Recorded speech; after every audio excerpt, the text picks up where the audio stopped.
Hi everybody, I'm Donna from Purple Pinky Promises, and I hope you're having a good day. We are gonna feature this little double 2-for-1 project here. Tags that double as a banner. So as you can see, I've already pre-done a couple of these tags, and I purposely did a short little banner because I'm on time constraints with my schedule. And so the first thing I'm going to show you that I used for this banner are these Spellbinders, these little alpha dies that they're stitched alpha dies. And I've also used these Sunny Studio tags as well. And I'm kind of showing you that here, and everything will be listed in the description of this video. So I used the to and from this Sunny Studios Inside Birthday stamp set. So, and right here I'm going to show you that all of these tags, not all of the tags, nope, that's not what I'm showing you here. I'm showing you that the tags in this one particular tag set, there is a die that you use for the shaker. You can't run it through at the same time with the rounded top tags, but you can with the other tag set that it comes with, okay? And what you have to do is you have to die cut the tag first and then use the inside die to cut out that spot for your shaker. But you can run it through at the same time with the set that it comes with. So then it leaves you with a piece that you can use for your topper. And I'll show you that later, but I'm showing you right there is basically you can use that piece for the back side of your die to put your to and from. And that is the frame part that you can you can use on a card. You layer it up with a card or make a bigger banner piece. So, okay. So now here we go. And here, once again, I've showed you that that die cuts out a piece that you can use for your topper, which is how I saved my paper. And I'm adding some acetate, some Spellbinders acetate to this tag and attaching that acetate to the front window of my tag. Okay, so you're going to get that adhered, let it set aside and get good and dry and glued down before you really want to put on any kind of double-sided foam adhesive. So now what I'm doing is I'm going to take all of my inside elements and I'm going to put it on a piece of paper because these little confetti pieces from Fun Stamper's Journey are, they're very staticky, and you could put down some anti-static powder or something to help with this, but right now I'm putting in the Aspen sequin mix from Catherine Pooler, and which, by the way, is discontinued and I'm out in my store. So sorry if this creates the temptation for it. So I won't be listing that in the product description, just to let you know. So now we have this fun green, shiny, sparkly. Oh, these are so shiny and shimmery. They're beautiful. And they're light and fluffy as well. And then we're gonna get the red, and I think these are candy apple. I only have the red, green, and white in the store, so you have 3 colors to choose from in this confetti. Light and airy, and they do kind of stick to your window, which is one of the reasons why I chose this, is so that it would leave it with the impression of a shaker, even when it's, you know, hung as a banner. You still can see those little shaker elements. They don't all fall to the bottom. All right, so now I'm taking my double-sided foam adhesive, and I'm going to go all the way around my window, and I'll show you that here in just a second, how I pull this off and I go around the window.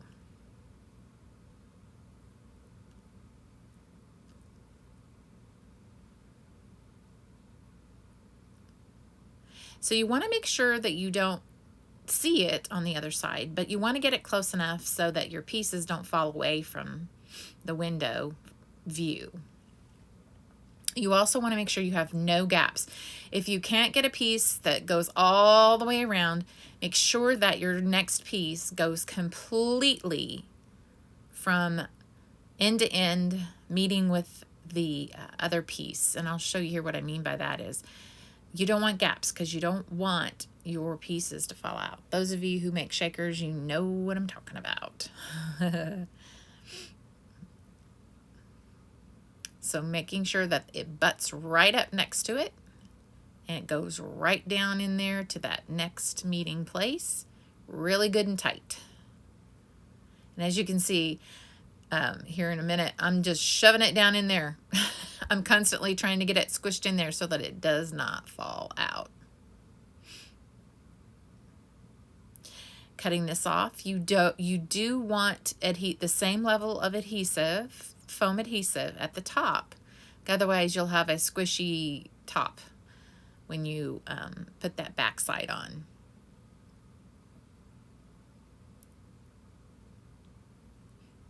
You want dimension all the way around, in other words. So I'm pushing that squishing that back in there to make sure it goes down in there. And I think I got it this time. There we go. And now I'm just going to line this up over the top of my tag. And by the way, this beautiful paper set is Letters to Santa. It is Carta Bella. It's absolutely gorgeous, and I did use the 12 by 12 because it's got some beautiful texture on it. I wanted my tags to be hefty and have some bite to them. They're absolutely beautiful.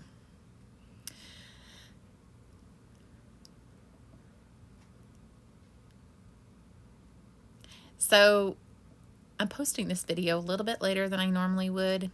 It's been a busy week. One of my grandsons turned 8 yesterday. So we spent as much time as I could yesterday with him. And Monday I was making his birthday present. So I didn't really have much time to get a video in until late. So this is coming to you late.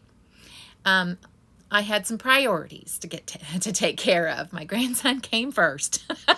So as you can see, I'm using that leftover piece from the tag when I cut the window out to create the topper. So I'm going to run that through my mini evolution from We Are Memory Keepers.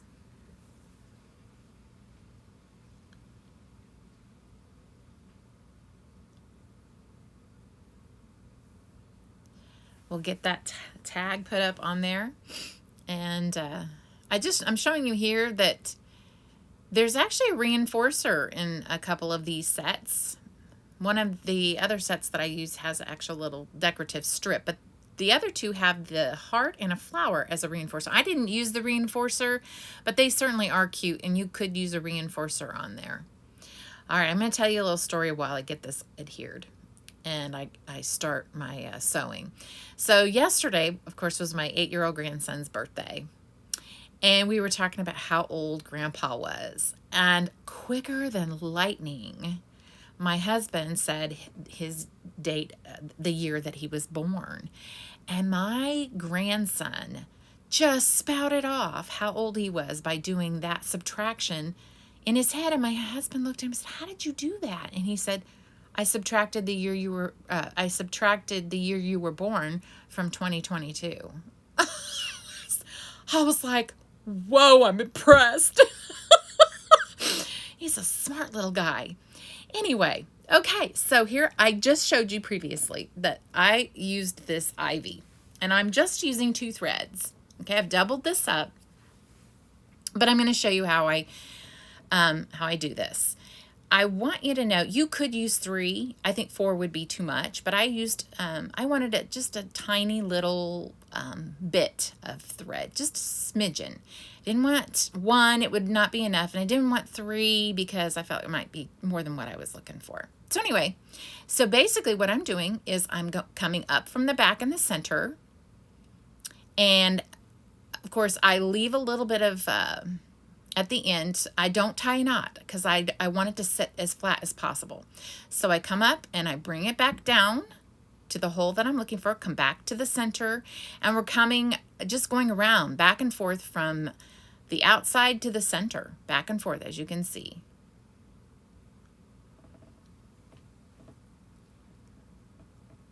And here's the last one. And as you can see, I still have the little tail from where I started. I did not tie a knot. And I'm not going to tie a knot again. So I'm going to meet these two together, as you'll see right here. I'm going to cut them off. They're going to stay together. I bring it across. I use some double-sided tape, and I tear it off. This is Lawn Fawn, and I tear it off. I bring it across the back side of where I've stitched, and I stick it over. Okay, stick it over on top of that. I trim off, and I'm not going to show you how I, sewed the other side, but I am going to show you here at the end when I was done. I just went ahead and did that double-sided tape all the way on both sides on the back of this and stuck it down. And it works just fine.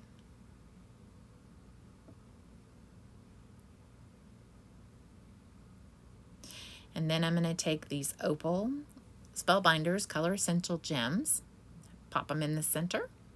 And I will tell you, I kind of think maybe if I were to do this project over, I would have stitched those white so they would look like snowflakes, and then maybe another color in the center rather.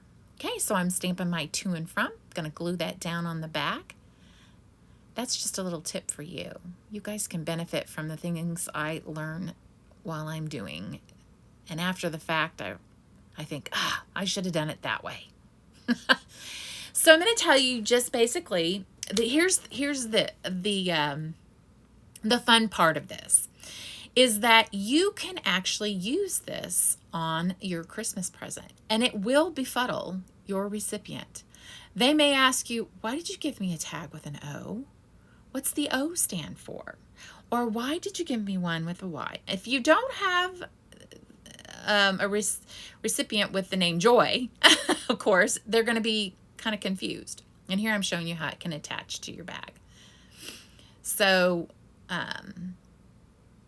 you can just attach it to it looks really cute with a Kraft sack, was basically what I was trying to show you how nice it does with some paper, and absolutely darling. Okay, so you can tell them it's kind of like a treasure hunt, or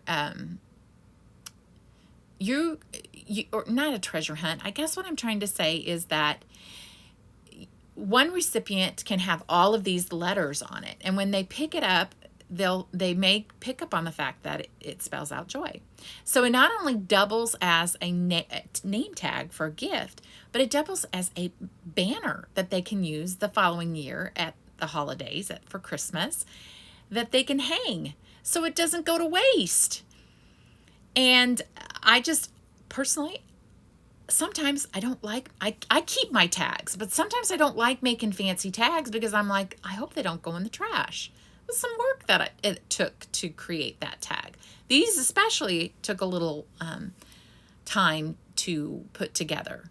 So create something with your tags that they can actually use.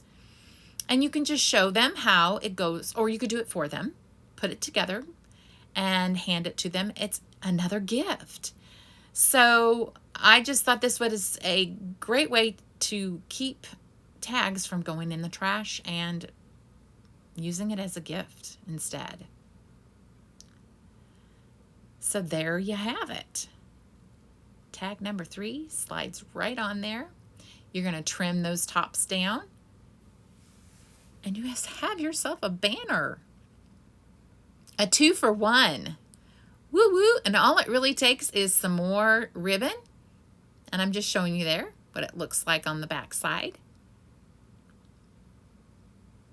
I'm twisting it so that both the velvety side shows in the front. And voila! Tags.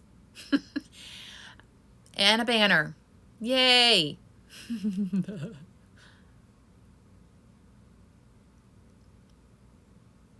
And that's it, folks. That ends our session for today. I certainly appreciate you stopping by, giving us a like, giving us a comment, or sharing.